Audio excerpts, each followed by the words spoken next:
ലോകത്തെമ്പാടും ഭരണകൂടങ്ങൾക്കെതിരെ ജൻസി കലാപം നടക്കുകയാണ്.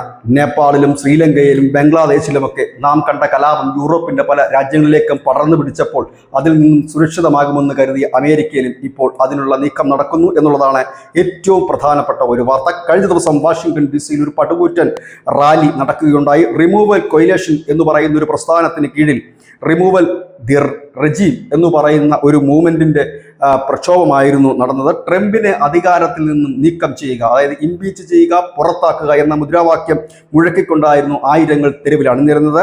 ടെക്സസ് കോൺഗ്രസിന്റെ അംഗം അൽ ഗ്രീൻ, മുൻ പോലീസ് ഓഫീസർ മൈക്കൽ ഫനൂൺ തുടങ്ങിയ സമൂഹത്തിലെ ഉന്നതരായ വ്യക്തികൾ കൂടി ഈ പ്രകടനത്തിന്റെ മുൻനിരയിലുണ്ടായിരുന്നു. വിവിധ ഇടങ്ങളിൽ ഈ പ്രതിഷേധം നടന്നു. പ്രതിഷേധം ഒരു വലിയ പ്രതിഷേധ കടലായി ആണ് ഒടുവിൽ അത് മാറിയത്. US പ്രതിനിധി അൽ ഗ്രീൻ പറയുന്നത് ട്രംപിനെ ഇംപീച്ച് ചെയ്യാൻ കുറ്റപത്രം നൽകും എന്നുള്ള കാര്യമാണ് അദ്ദേഹം പറഞ്ഞത്. സ്ഥിതി കൂടുതൽ വഷളാകുകയാണ്. അമേരിക്കയിലെ ഈ രാജ്യത്തെ ബഹുഭൂരിപക്ഷം ജനങ്ങളും സ്വച്ഛാധിപത്യത്തെ അംഗീകരിക്കുന്നില്ല. ട്രംപ് സ്വച്ഛാധിപതിയാകാനുള്ള ഒരു നീക്കമാണ് നടത്തുന്നത്. ഇനിയും ഇത് വകവെച്ച് കൊടുത്തു കഴിഞ്ഞാൽ രാജ്യം വലിയ അപകടത്തിലേക്ക് പോകും. അതുകൊണ്ട് ഈ ഭരണകൂടത്തെ ഈ രാജ്യത്തെ ബഹുഭൂരിപക്ഷം ജനങ്ങളും മടുത്തു എന്ന് പറഞ്ഞുകൊണ്ടാണ് ഈ പ്രതിഷേധം അലയടിക്കുന്നത്.